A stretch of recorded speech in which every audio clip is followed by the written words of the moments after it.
Pessoal, então a gente vai começar a estudar química orgânica agora.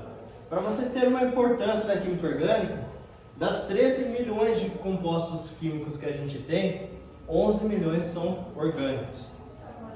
Antigamente, a química era dividida em orgânica, os compostos produzidos por seres vivos e os seres vivos, e a química inorgânica eram os outros compostos encontrados na Terra. Então, essa teoria era chamada teoria da força vital. O que ela falava? Os compostos orgânicos só podem ser obtidos a partir de seres vivos. Só que isso não é verdade. Tanto é que em 1828, um rapaz ele pegou um composto inorgânico, aqueceu ele e transformou ele num composto orgânico. Então ele pegou cianato de amônio e transformou em ureia. Então a partir disso viu que era possível transformar compostos inorgânicos em compostos orgânicos. Então essa teoria caiu por terra. Viu que não era verdade. Então hoje em dia o que se fala? Que a química orgânica estuda os compostos de carbono. Então por que ela é tão abrangente assim? Por que tem tantas moléculas de química orgânica? Porque o carbono ele consegue fazer muitas ligações. Então a partir disso ele consegue fazer cadeias. Então há um grande número de moléculas que se pode formar com carbono. Então, se a gente lembrar lá quando a gente estudou a tabela periódica, a gente sabe que dependendo da posição do elemento na tabela periódica, ele pode fazer um determinado número de ligações. Por quê? O elemento químico ele quer ficar estável igual aos gases nobres. O hidrogênio, para ficar estável, ele precisa de uma ligação. Então, ele quer ficar igual ao hélio. Agora, se a gente pegar os elementos da família 4A, eles precisam de 4 ligações. O carbono, por exemplo, ele é um composto tetravalente, ou seja, é preciso de 4 ligações para ficar estável. O nitrogênio está na família 5A. Para ele chegar na 8, ele precisa de mais 3 elétrons. Então, ele é um trivalente. O oxigênio é um bivalente e os halogênios, ou seja, da família 7A, são monovalentes. Então, dependendo da quantidade de ligações químicas que eles fazem, eles podem ser mono, bi, tri ou tetravalentes.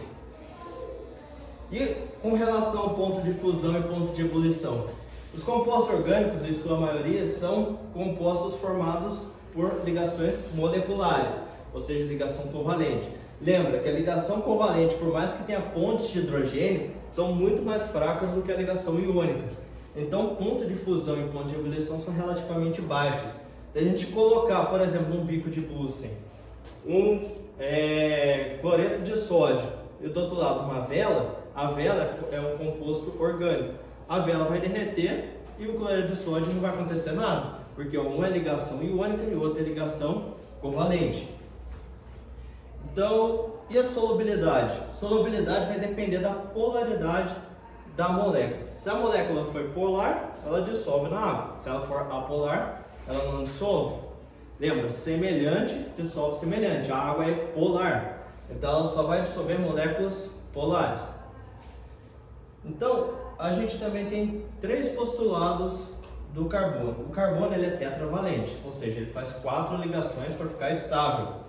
As valências são equivalentes. O que quer dizer isso? Se a gente tem um carbono ligado com oxigênio em cima, um hidrogênio em cima, um outro carbono aqui, um oxigênio, um hidrogênio aqui, um outro carbono aqui. Se a gente mudar as posições deles, se for a ligação, a mesmo número de ligações, não vai mudar nada. Se eu, por exemplo, ter uma ligação dupla com o carbono, no lugar dele eu colocar um oxigênio, fazendo uma ligação dupla também, não vai mudar nada, claro, na mesma molécula. Se eu, por exemplo, ficar girando as moléculas ao redor do carbono, isso quer dizer, são equivalentes. E terceiro, a capacidade do carbono de formar cadeias. Então o carbono, por ele fazer muitas ligações, ele consegue fazer cadeias muito longas. Por isso que a gente tem esse grande número de moléculas. E a gente também pode classificar o carbono em primário. O que é um carbono primário? Quando ele está ligado a um outro carbono. Secundário, ligado a 2 outros carbonos. Terciário, 3. Quaternário, ligado a 4 outros carbonos. Então a representação, quando a gente vai representar uma cadeia na química orgânica, ela é formada por esses tracinhos. Então em cada ponto do tracinho a gente tem um CH3. Só que se a gente tiver dois tracinhos, a gente vai ter um CH2. Porque a gente tem uma ligação aqui e uma ligação aqui. Então o carbono só precisa de mais dois elétrons para ficar estável. Então a gente tem um CH2. Aqui a mesma coisa, CH2, e aqui só tem um tracinho CH3. Aqui a gente tem uma ligação dupla e uma ligação simples. Então aqui no meio vai ter só um CH. Aqui um CH2, porque já tem dois aqui, e aqui um CH3. E aqui no meio? Aqui no meio tem quatro tracinhos aqui, se encontrando aqui no meio. Então a gente só vai ter um C, a gente só precisa de uma molécula de carbono. Então em todos esses pontos aqui, a gente tem um CH, ou seja, um hidrocarboneto. Se tiver quatro tracinhos, é um carbono. Então, se a gente só tiver tracinhos se encontrando, a gente só vai ter carbono e hidrogênio na molécula. Se a gente tiver outras moléculas aqui no ponto, nas pontas, elas vão ser representadas. Então, os tracinhos só representam carbono e hidrogênio. As outras moléculas, elas são representadas normalmente. Se tivesse um oxigênio aqui, ele ia estar marcado, o oxigênio aqui com um tracinho.